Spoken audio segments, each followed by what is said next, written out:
एक छोटे से गांव में हरे भरे पहाड़ों और सुनहरे खेतों के बीच पटेल परिवार रहता था। रामू पटेल पिता एक सीधा साधा किसान था। उनकी पत्नी मीना अपनी दयालुता और गांव की सबसे गर्मागर्म रोटियों के लिए जानी जाती थी।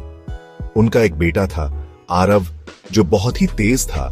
हमेशा खेतों में नंगे पैर दौड़ता रहता था। शहर में पढ़ने के सपने देखता था।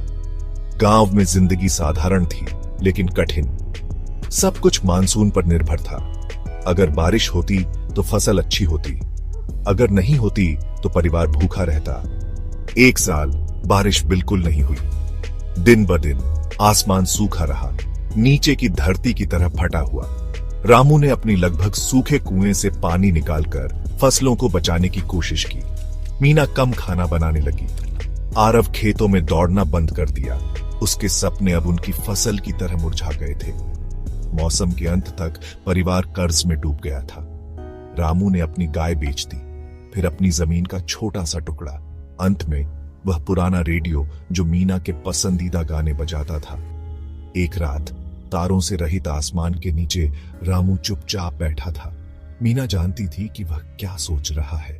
उसने उसका हाथ पकड़ा और फुसफुसाई, चलो अपने बेटे को एक आखिरी मौका देते हैं, उसे शहर भेज देते हैं। उन्होंने पैसे उधार लिए और आरव को एक छोटे से बैग और एक बड़े सपने के साथ विदा किया। वह रोया जब बस गांव से निकली, अपने माता पिता को हाथ हिलाते हुए, जो एक धूल भरे पेड़ के नीचे खड़े थे, पल्लों में बूढ़े होते जा रहे थे। साल बीत गए। पहले पत्र आए, फिर मनी ऑर्डर, फिर सन्नाटा।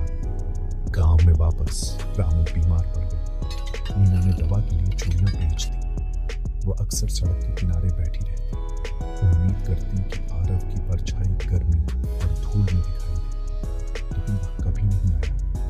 एक सुबह मीना उठी तो पाया कि रामू जा चुका है। उसका दिल आखिरकार हार गया। उसने अकेले को उसकी चिता जलाई। एक हफ्ते बाद एक अजनबी आया, साफ कपड़े पहने, आंखों में आंसू थे। वह आरव था। वह मीना के सामने घुटनों के बल गिर पड़ा, सिसकियों के बीच बोलने में असमर्थ।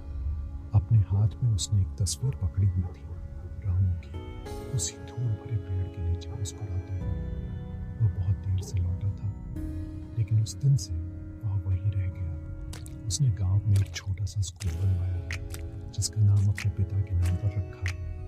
हर सुबह मीना दरवाजे पर बैठती, बच्चों को अंदर जाते हुए देखती। उनकी किताबें कसकर पकड़ी हुई, उनकी आंखें सपनों से भरी हुई। और हालांकि मानसून कुछ सालों